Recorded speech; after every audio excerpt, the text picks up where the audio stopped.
Hey VC, this is Luke with Hot Wax and Cool Vinyl. Welcome back. Happy Halloween to everyone. This is Halloween week. Today is Monday. Halloween is this coming Thursday. So for all of you who have young children and are going to go out trick-or-treating with them, have a great time. Enjoy it. Don't steal their candy, for God's sakes. It's very, very uncool. Just don't do that. What you should do is take their candy and mail it to me because I will enjoy it and you technically didn't steal it. So keep that in mind. So what do I want to do this video? Well, something I've been thinking about doing for quite some time and wanted, and also why I, when in the opening, I showed the shirt. I want to do a video on movie soundtracks, basically.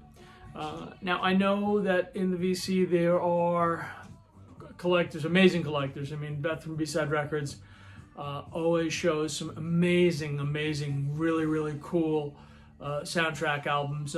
My collection is not nearly as vast, but I do have soundtracks that I like, and on certain soundtracks I purchased just because the album artwork is really, really cool. So, in honor of Thanksgiving, listen to me, in honor of Halloween, we're going to start off with, you guessed it, Rocky Horror Picture Show. Now, Rocky has a bunch of different pressings. This one happens to be the Australian pressing, and this is the only pressing I'm aware of that doesn't have Tim Curry as Frankenfooter or playing Frankenfooter. It's an interesting soundtrack. I actually have it on. I bought this because it was missing from my collection. I have the UK press and I have the US pressings. I have several different of the US pressings. But this is an interesting one. However, and this is kind of where it becomes cool, if you're looking for a decent pressing or a fun pressing of the Rocky Horror Picture Show soundtrack, I suggest this one. This is the Audience Participation album. It's a gatefold, a 2-record set. And this one was done live, and Sal Piro, who is the president and founder of the Rocky Horror Fan Club, he's an actor, he was in Fame and a few other ones. He actually leads the audience participation in this one, and this is the soundtrack that's going to give you the closest feeling of being in the theater watching the movie.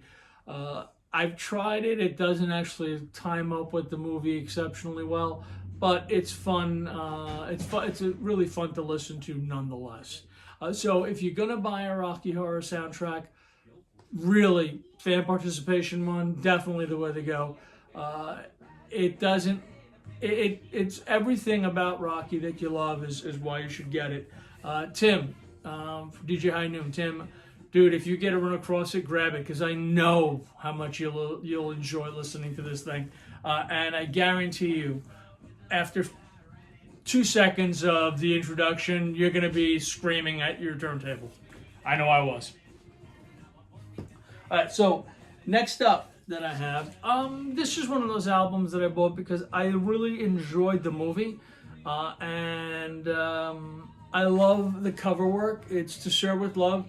Now granted, I actually do enjoy the song done by Lulu, but the soundtrack is not very strong. But nonetheless, if you get a chance, it's a great little artwork, great movie if you have never seen it. Sidney Poitier plays a British professor who basically is thrust into teaching, although he wants to visit and travel the world, and he is thrust into a teaching gig against his better judgment, but he manages to really teach these delinquent British youths, and it's just a really well done movie. So if you've never seen it, I strongly advise seeing it. Buy the soundtrack if you've seen the movie and like it. Another soundtrack that I just picked up recently, and it's really strictly for the artwork, although the soundtrack is pretty strong on its merits. But 1941, Belushi and Aykroyd. This was their second. This is their follow-up to Blues Brothers. I believe it was, if I have my time correctly. It was not a success as far as movies are concerned, but great artwork, great soundtrack, great graphics, and the soundtrack itself actually is pretty solid. It's actually very well done. Pardon me as I look down. I just want to make sure I slide this in correctly. It's actually really well done, and it's worthy of buying because it's not terribly expensive, and it's just, you know, it also looks great framed, which also the reason the shirt is on is because my Jaws soundtrack is actually framed up in that far corner. Next one, definitely not for everybody. A movie that was, I never quite understood it.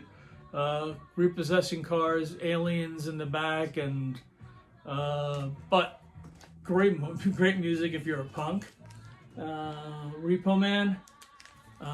Everybody's on this thing. Everybody who's a punk rocker at the time they threw on this record. You got Iggy Pop, Black Flag, Suicidal Tendencies. I mean, really, the Circle Jerks. Everybody.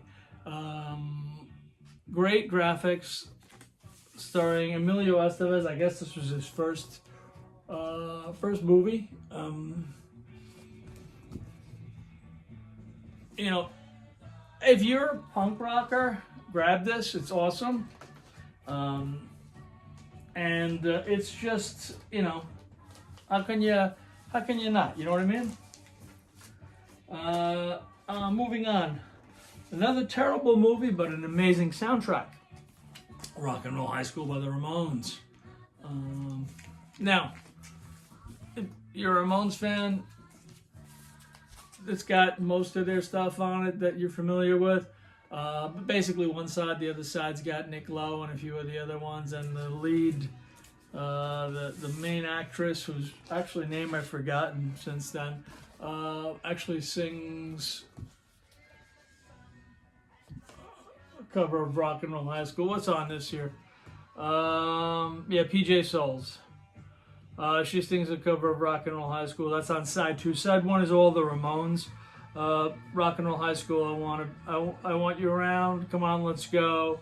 You got they call it the Ramones medley, which basically is a combination of Blitzkrieg Bop, Lobotomy, California Sun, and Pinhead. That's the end of that side, and so it's, if you're a Ramones fan, yeah, great. You know, as far as a movie's concerned, well, that was really lacking. It was pretty much, I forgot who produced it, but essentially it was, because I actually saw this when I was in high school. What they basically did was they took advantage of, or wanted to take advantage of, the punk craze, as they called it, in the 1970s. You know, the Pistols had just come out. The Ramones had gotten play. The Talking Heads, Blondie was really just, you know, everyone was kind of coming into their own, and it was becoming much more mainstream. So, of course, why not? Let's make this. And there's another one, which I don't have, I'm not going to show here, but is called Times Square. Again, you know, it's hey, let's take advantage of punk rock's popularity, make a movie, and hopefully the kids will go spend some money. Both are worthy of buying. I chose just to show the Rock and Roll High School because I think it's a little bit cooler than Times Square. And it's actually got a much cooler cover than the Times Square cover, in my opinion. Next up. This thing really gets shot down, but it's a great soundtrack. La Bamba, I mean, these guys did a great job putting this soundtrack together. It just plays and flows really nicely, and I like it. I also happen to love the movie. I thought the movie was really well done as well. So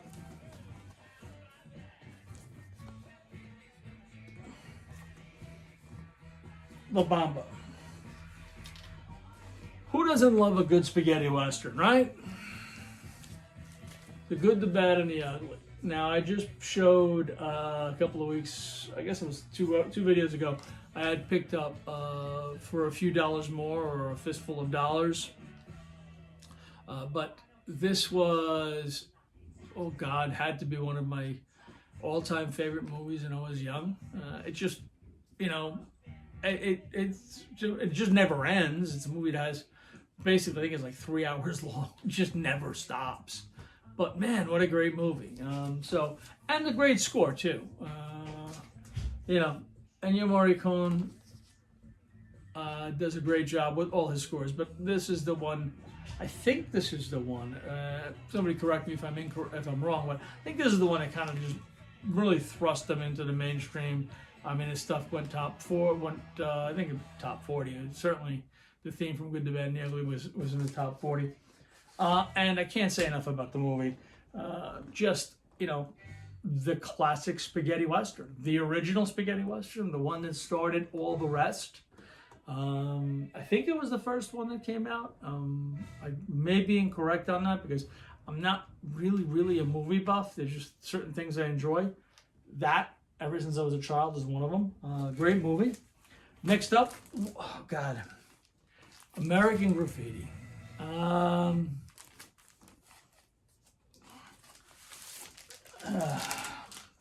Great, absolutely stunning piece of auto movie.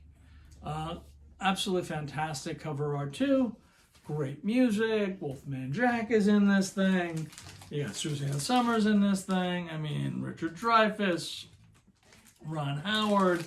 You've got, I mean, Han Solo driving a car. You've got Shirley from Laverne and Shirley in Han Solo's car. This was, I guess, long before she became a Wookiee. No, I'm being silly. I try not to be what I am. Great movie. And when American Graffiti came out, I've seen it in the theater. I loved the music more than the movie. The movie was just kind of like, I was a kid. I was in 3rd or 4th grade, whatever it was. It wasn't, or 5th grade. So I really didn't grasp the nuances of American Graffiti, even though it's just an iconic movie.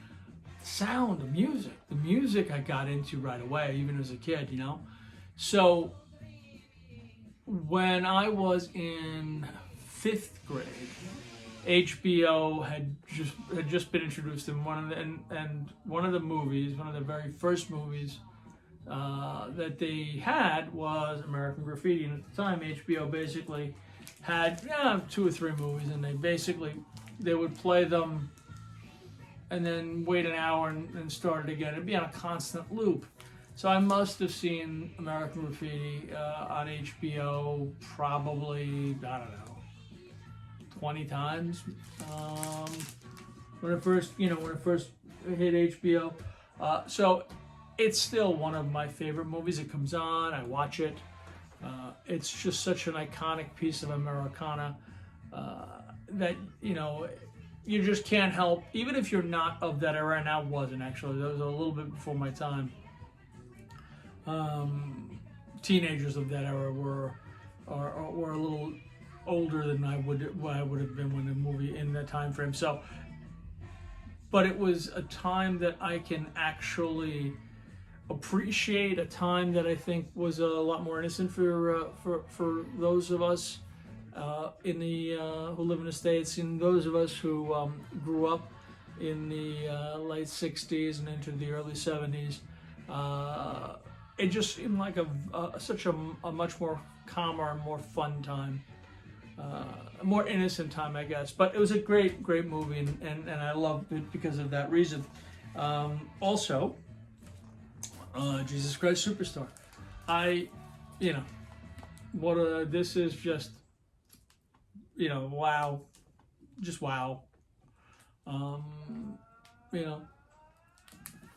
It's everything is just, wow.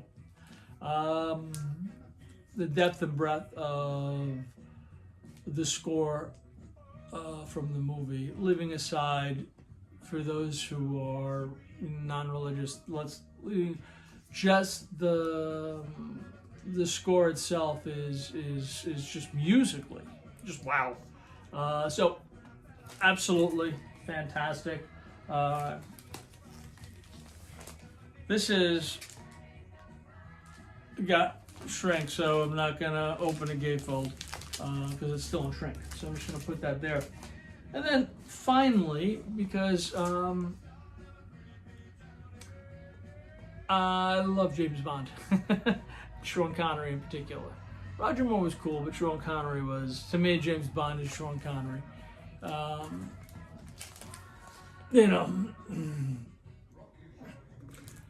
All of the soundtracks from the Bond films, and especially with the Connery Bond films, are worthy of putting into a collection. I mean, the artwork, the music. I mean, who doesn't? The first 3 bars, and you already know that it's a 007 theme, and the vocals in the beginning sequence are always something that are just boom, spot perfect. From Diamonds Are Forever, From Russia with Love, You Only Live Twice, all the way across the board. Goldfinger, how could I forget Goldfinger? And the one Roger Moore I'm going to throw in there only because it was just so amazing. Roger Moore, when Sir Paul McCartney decided, here, let me give it a shot, and came out with Live and Let Die. Are you kidding me? That just poof, number 1, 5 minutes in, it was in, and it's just, and that was I think it was Roger Moore's first movie, 007. Again, if I'm incorrect, please correct me. But man, I remember seeing that, and for those of you who are not from New York, 1973 New York may have looked like that scene when he gets thrown out of the club in Harlem. It doesn't anymore. It's a lot cleaner. New York is substantially cleaner now than it was when that movie was filmed in the city. So anyway, that's it for this week. I did some soundtracks. I showed some soundtracks. A couple of honorable mentions that I just didn't get around to because I was grabbing some movie. I was grabbing some soundtracks. And I don't want to go crazy. The Warriors, which is one of my grails, and I have, is just a phenomenal movie. Warriors, come out and play. And also the soundtrack from Star Wars, which if you're like me and you're you like sci-fi, that's just, it's there and you own it, and you put it on every now and again. And so those 2 honorable mentions I want to throw in. And lastly, like I said, it's Halloween. Have a safe, fun time trick-or-treating with the kids. Enjoy yourselves. Have a fantastic week, everybody. I hopefully will have another video soon. I really enjoy watching your videos. Hopefully you enjoy watching the ones I make. Please leave me a comment. If you like what you see, subscribe to my channel. If not, that's cool too. No worries, no harm, no foul. Have a great week all. Cheers.